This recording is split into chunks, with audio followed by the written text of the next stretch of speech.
Hi, my name is Clark with Disaster Podcaster, and welcome to our show. If this is the first time you've been here, welcome. I think you'll enjoy it. If you're a regular listener, this is the kickoff of season 2. We have been planning for this for a few weeks.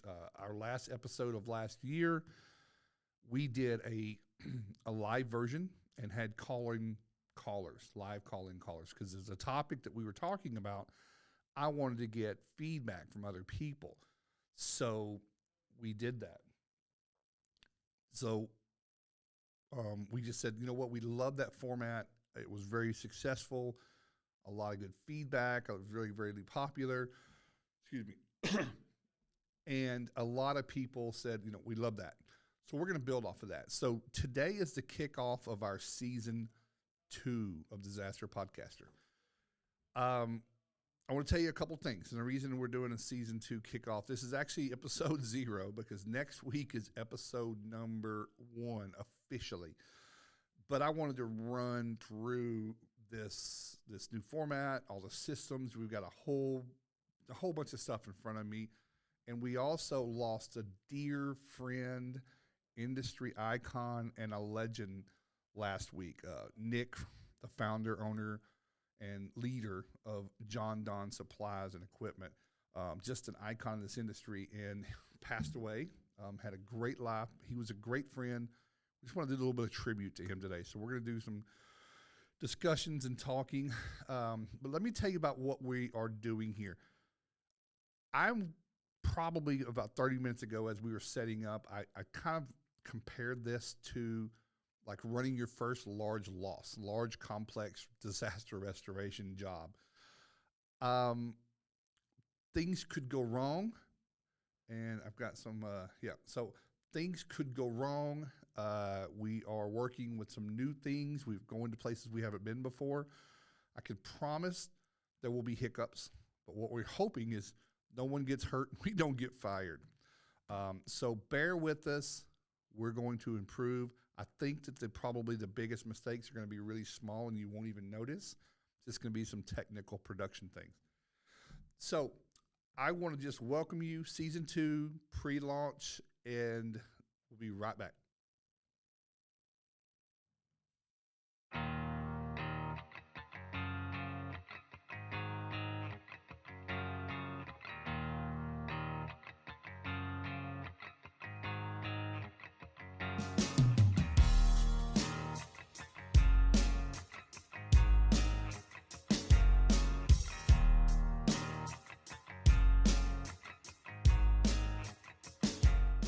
All right, welcome back. Yeah, so I'm getting cues from the producer here. When you're the talent or the no talent like me, you've got to listen to the producer. So Toby is helping me with some figures. I think we're good now. We are streaming live on Disaster Podcaster page on Facebook. It's just simply Facebook.com/@Disaster Podcaster. And also live on our YouTube channel. This is our first big time to do much on our YouTube. It's YouTube Restoration Advisors. We've got music. We've got things going on. So that's all out of the way. I want to, before I get started, I already have a caller on. I'm really, really excited. But before we get started, let's take care of something. More so than ever, I wanted to thank our sponsor. We had a sponsor that came aboard with us last year, has rolled over into this year, and that is Kahi Asset Management and in vehicle assets and equipment tracking. It's an incredible platform. They track, again, the things that you spend a lot of money on that make us a lot of money, which are our vehicles, assets, and people. It's a really intuitive platform, very affordable, it's actually got some AI and it's learning, gives you a lot of really useful data. There's a lot of things out there that do these things, but Kahi has also got a great forward-facing or forward and reverse-facing camera, reads facial recognition, has some really good AI around that. And then what's really cool, I talked to Kevin a little bit ago, he is interfacing and connecting and integrating with a lot of other of your CRM softwares that you're already using. I would say that's just going to continue to develop to create some really, really, really great systems. So, what I'd like to do real quick, I've got a great caller that's already on, and I'm really excited about it. But I wanted to first tell you that this episode, I'm going to spend some time with a tribute to Nick from JonDon. A lot of people I know, I mean, I made a post online, rest in peace, we'll miss you. And a lot of people chimed in, had a lot of really great stories, had a really big connection to him. I had a moderate connection. I mean, we would see each other at shows. I've been to JonDon's corporate headquarters in Roselle, Illinois. Super, super amazing man. Huge icon, huge leader. That type of person that was so magnetic when you went to a trade show, he always was the person that had everybody around him. Always good for a laugh. Very humble, very, very much a magnetic person, but he's also very giving. So before we go to the caller, I just wanted to give you a video real quick and show you that was given to us by Jarrett at GMS Distribution. So this is at an event somewhere. Nick loved to serve his team. He loved to serve his customers. Here he is serving, looks like hamburgers to a big group of people, maybe some event, a training event. Obviously, JonDon, one of the industry leaders with Succeeds to Success series, Strategies for Success. But Nick saw himself as a leader of the company, not as much in the strategic stuff, which he did, but for the public watching, this was the Nick that we saw, serving people, not above getting an apron on, getting dirty, getting greasy, serving people, cutting up, making a laugh, telling stories, and then be there cleaning up at the end with everybody. So, I mean, that's really putting your money where your mouth is. And I just wanted to kind of showcase that video. It was a really cool video. Thank you, Jarrett. Jarrett also knew Nick very well and said some kind things to him. I think Jarrett could not call in today. But listen, speaking of callers, this event's going to have live call-ins, and I have Andy Robinson from JonDon here with me, that good friend of mine, and obviously is going to have plenty to say about Nick. So we're just going to go live real quick and see if we can't bring Andy in. Andy, can you hear me? It's always good for a story, a joke, being a mentor, just making you feel good. He had that positive energy and that positive vibe. And, he just loved our industry so much. He loved the people around him.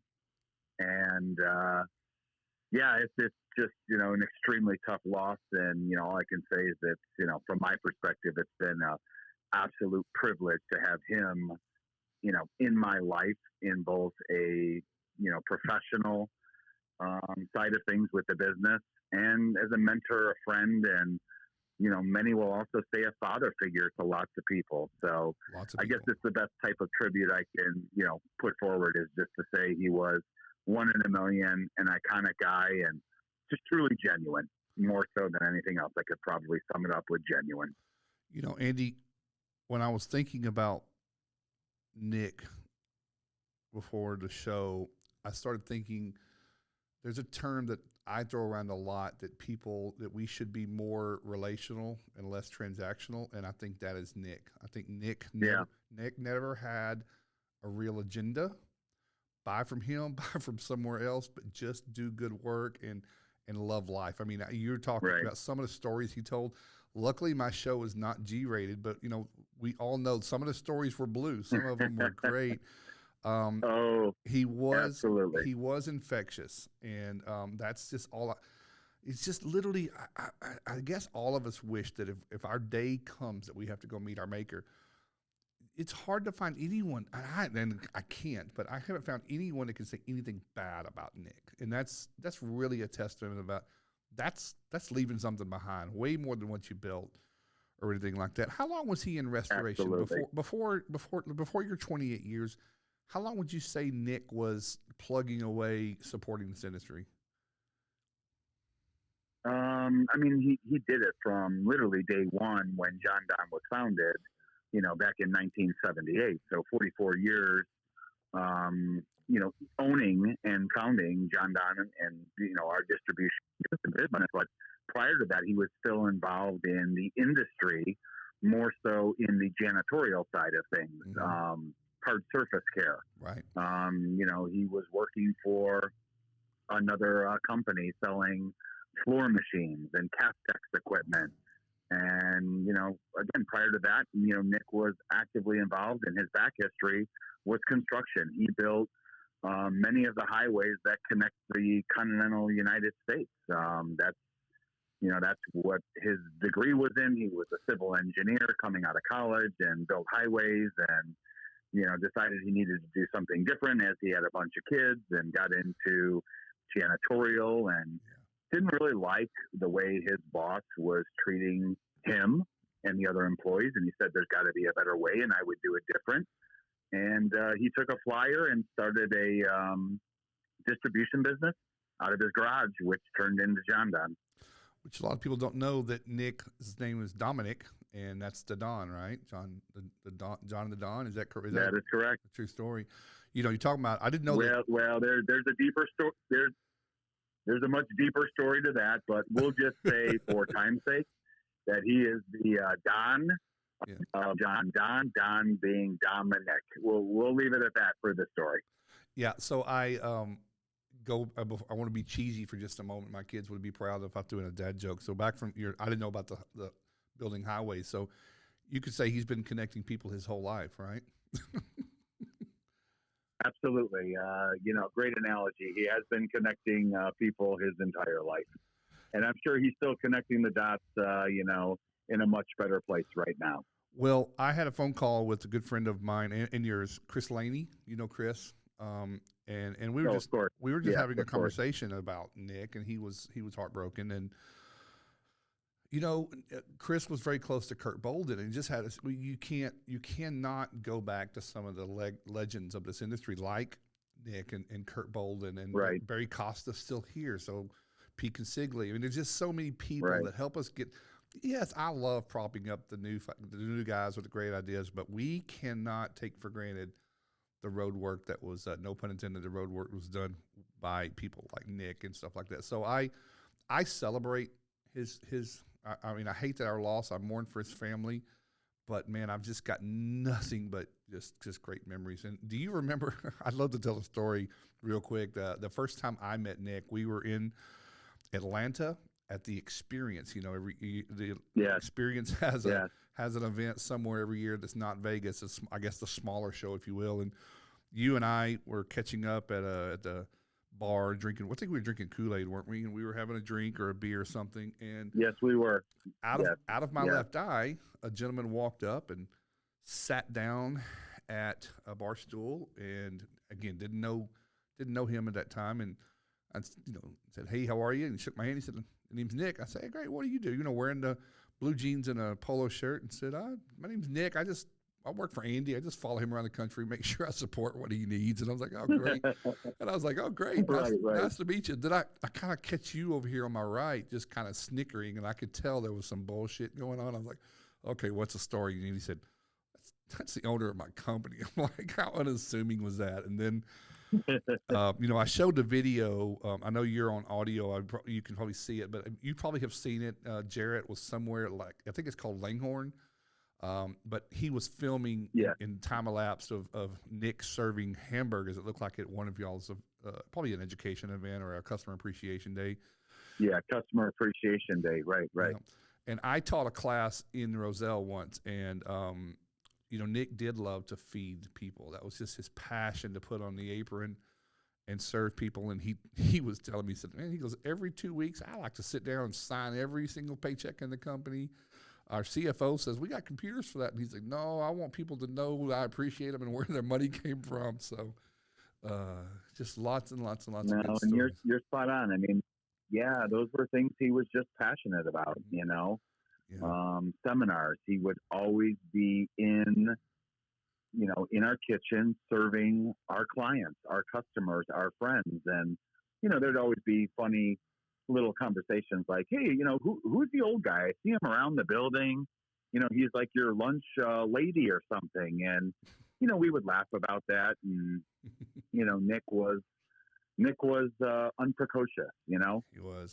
We would tell those clients on the side, that's the founder of the company. So no job was too big or too small for Nick. If it meant mopping the floor or throwing the trash out or serving lunch to our clients, that was part of the process. That was what Nick was all about, was to serve people. And again, I say it a second time, but to pay it forward and just be a humble servant.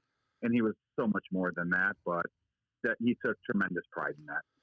Well, I think the lesson here, and especially more now than ever, because I don't know one restoration professional that is not scrounging, hurting, actually losing money because of the labor shortage or just the complexities of staffing issues that we have. And we can blame anything we want to, but I would tell you there's certainly a leadership gap that we have not filled. And I don't see a lot of those like Nick. There are out there, but I think the lesson that he leaves behind is right. Just care about your people. Don't be so quick to judge what they can and can't do, and ask ourselves, did we give them the opportunity to learn something? So I think in times like these, we could definitely say, let's be more like Nick, and maybe that'll be a bumper sticker. Be like Nick. I love it. Yeah. I love it. He was big on culture. He always thought that it was the people, right? It's the people that make a successful business. You need a CEO, you need a president, you need a CFO, but Nick never lost focus on it's your people. Yeah. If your people buy into your business philosophy and they treat it as if their own, then you create cheerleaders. And it was contagious, and it still is contagious to this day. If you've got the people and you treat them right, and they take ownership in your business, how could you not fail in business, with that philosophy? And it's worked for Nick. It's worked for our organization. And again, just another life lesson that Nick has taught so many that he's touched along the years. Well, I know that legacies like that are very contagious. And I know that you and I know several people that still work there and have for, like yourself, a very long time. Not a lot of turnover at JonDon. I know that will carry right on.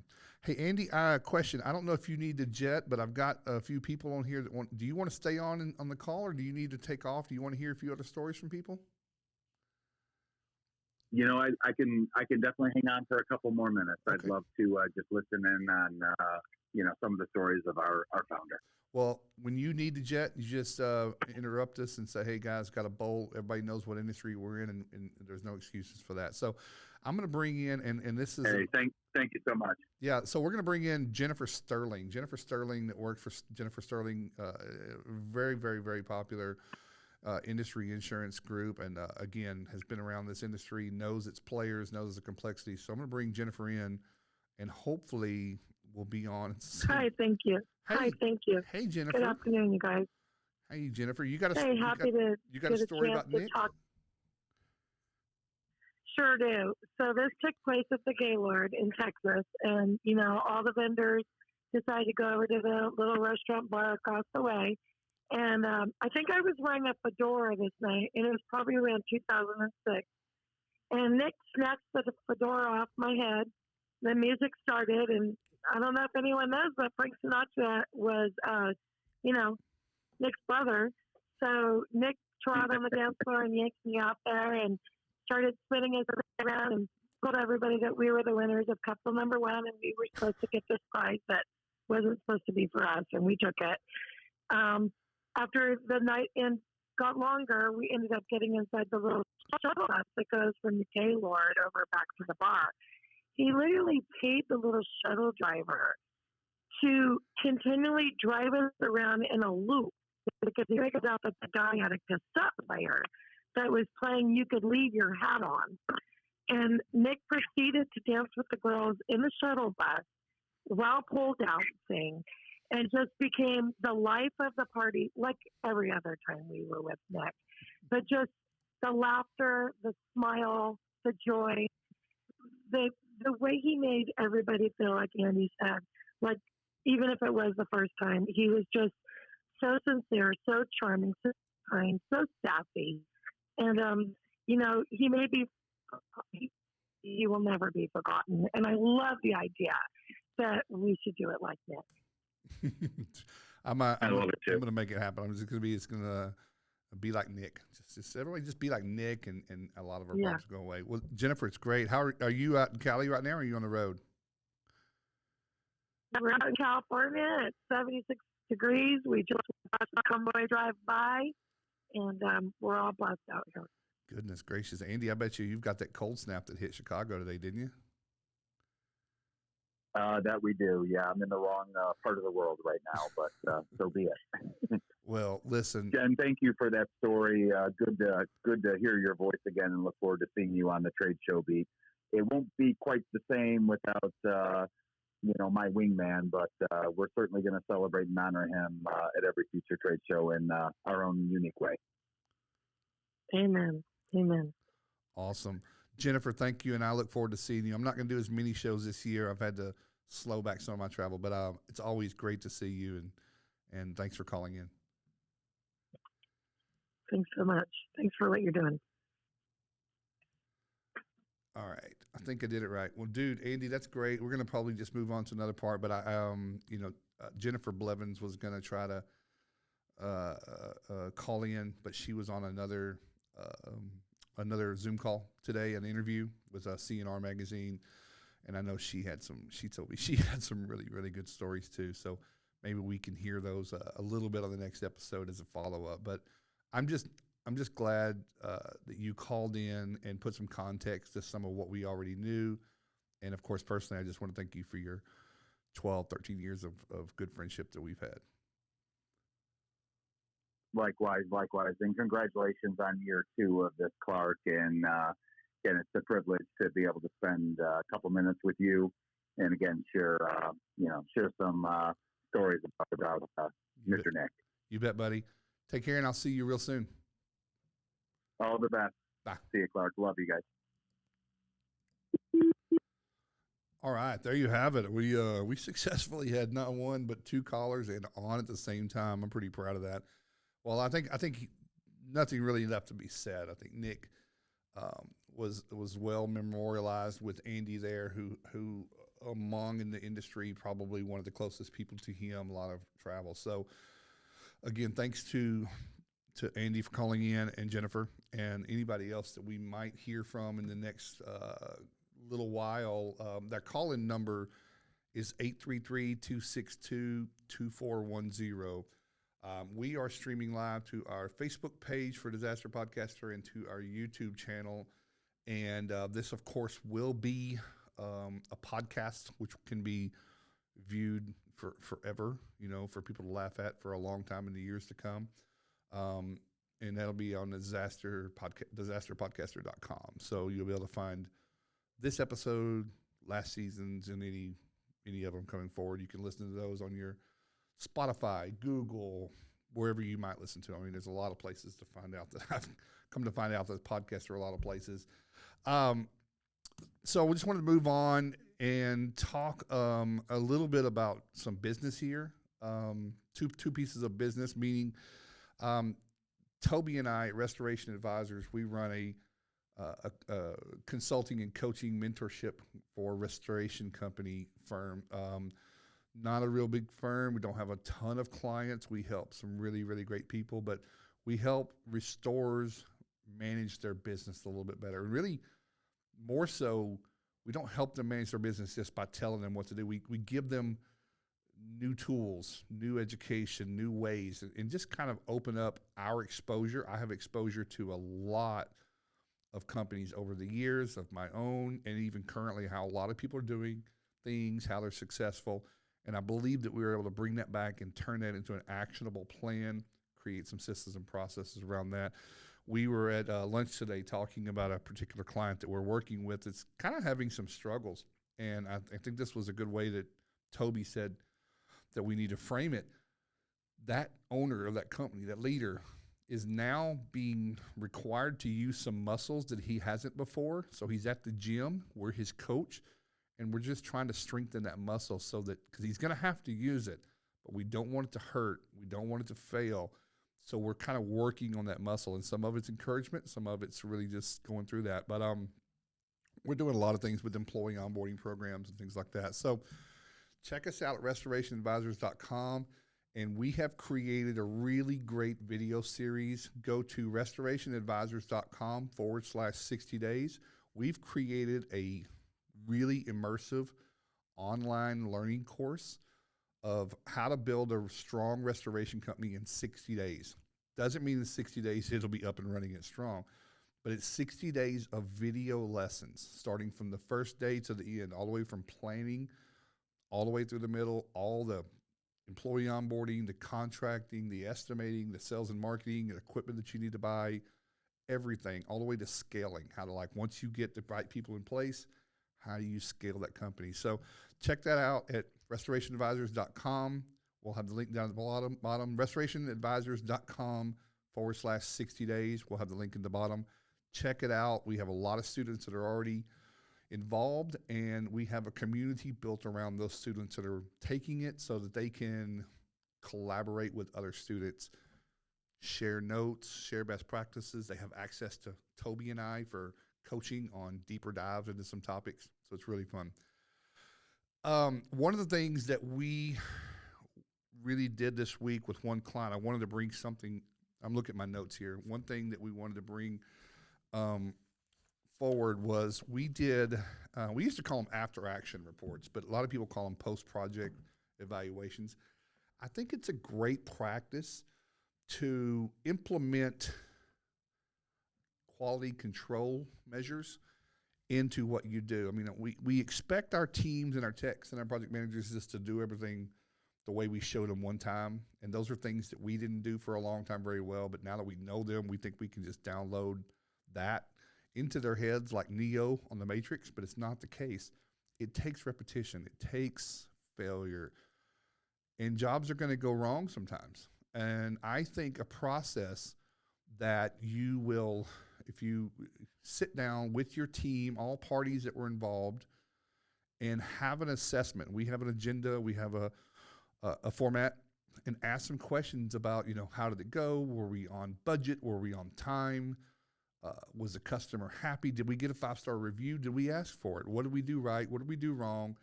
Who stepped up on this job? Who probably has some areas where they need to learn some more things, whether that be a tech or otherwise?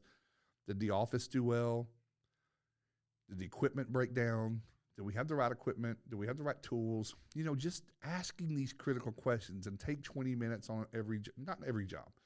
That's the question, is how many jobs would we do this on? Would it be only on the larger jobs? Or would the owner or the leader, the manager, just pick random jobs, or any job for a new lead tech that's been in his position a very short time? It's just like every job we're going to do, we're going to take a real critical look at this. That might not be a bad idea, but certainly if there's a problem on a job and it does come up and there is a sense that something didn't go wrong, it's a great idea to sit down and do a drill down and see, what could we have done better? Because we don't want to repeat these things, right? We don't want to just say, next time, we keep doing that over and over and over. So we did an after action report. It was really fun. It was really eye opening, and we discovered some issues. And this was a problem project. It ended up being just a combination of just some oversight of a few things. One or two of them were best practices that weren't performed. There should have been some floor covering on some steps. And then there were some things on the invoice that were omitted, that work that they actually did. It was kind of a scoping issue. Work that they did, they just didn't charge for. So there was some money left on the table. And that's something that everyone worries about. So these kind of scenarios, those things show up a lot more than while you're doing them. A lot of times you can't do a whole lot about these things after the fact. This one they could, because they had to go have a meeting with the customer to make them happy. But everybody needed to be on the same page about what happened so that we could do full ownership of it, come up with a resolution, take care of it, and take our losses, right? But what are we going to do next time? What do we learn? So real critical procedure, fun to have to me, because I love those kinds of things. And it was a really positive session that we had with this client. So I don't think I have a whole lot of other things. What I am going to be looking for those that watch this live or those that review this later, please give us some feedback. Um, Let us know what we could do better. What's our after action report? We clearly had a few little, I knew we would. We had some problems with the phones coming through, something like that. That aside, we'll have that figured out. That won't happen again. But, what's the flow? Was this entertaining? What would you like to hear more about? What was it too loud? Was it too not loud enough? What was it? So we would love to hear some feedback because we want these to be extremely entertaining. There's a lot of podcasts out there. I mean, this year in season 2, one of the reasons we changed this format was there's a lot of people doing podcasts, good podcasts. I mean, some really good people that I'm friends with. So I have to ask the question, how do we stand out in the crowd? How do we do something different so that we're not all doing the same thing? The same thing in restoration for your company. How do you stand out from your market when everybody's promising the same stuff, right? So we wanted to create a different kind of experience, and we want that to only get better. We're going to have, throughout our season, every week on Wednesdays at 3 p.m., this same segment of time, we're going to do the same thing. We're going to go live.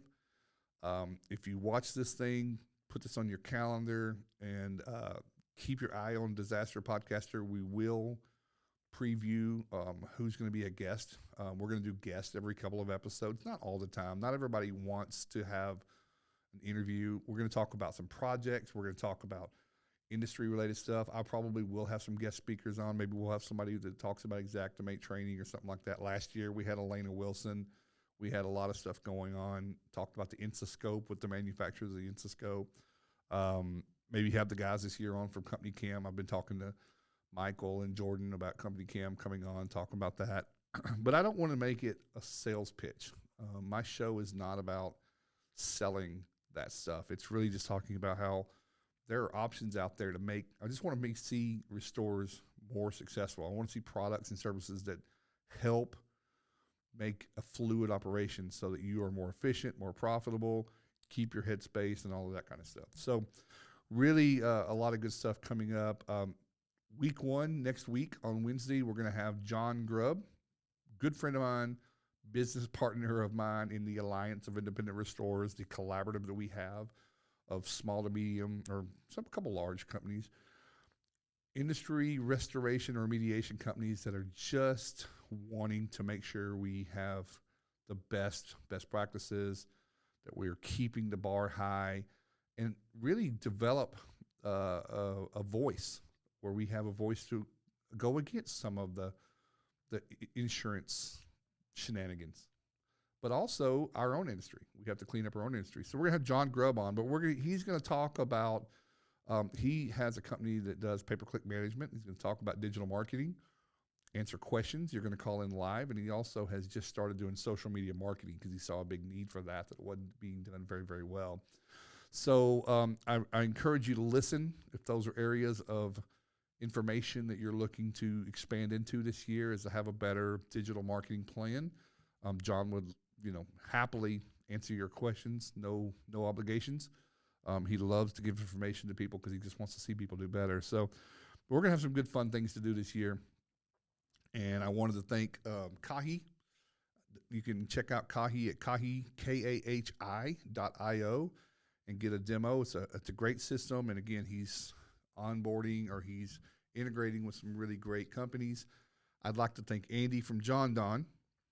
I'd like to thank everyone that contributed to some ideas and topics this week. Jarrett for giving me the video, Jennifer Sterling for calling in, and just all of the restoration companies in general out there just plugging away, doing what we do, trying their best, trying to give our industry a great name so that we can have real good, strong value when we try to price our jobs the way we're supposed to price them. It helps to have some validity behind what we do. And I just wanted to thank those. And I just wanted to thank Toby. Toby Clem is the operations manager here and a coach at Restoration Advisors, and has really helped me put a lot of this together. And again, I think we're going to do nothing but get better. So if I don't have anything else, I haven't seen anything pop up. If we have any comments or anything, no more call in. Okay. Tune in next week, Wednesday. The post on our channels will have the phone number. If you want to call in and talk to John about a specific area of something with digital marketing, please feel free. If he doesn't know, he can probably get the answer for you and put you in touch with someone. He knows the website guys and SEO guys and gals and all that sort of stuff. So should be really informative. But if there's nothing else, I just wanted to end it out and tell everybody, have a great week and be safe and careful. It's really getting cold in a few places. So I wish you all a lot of luck and hope you get a lot of work out of it. Take care.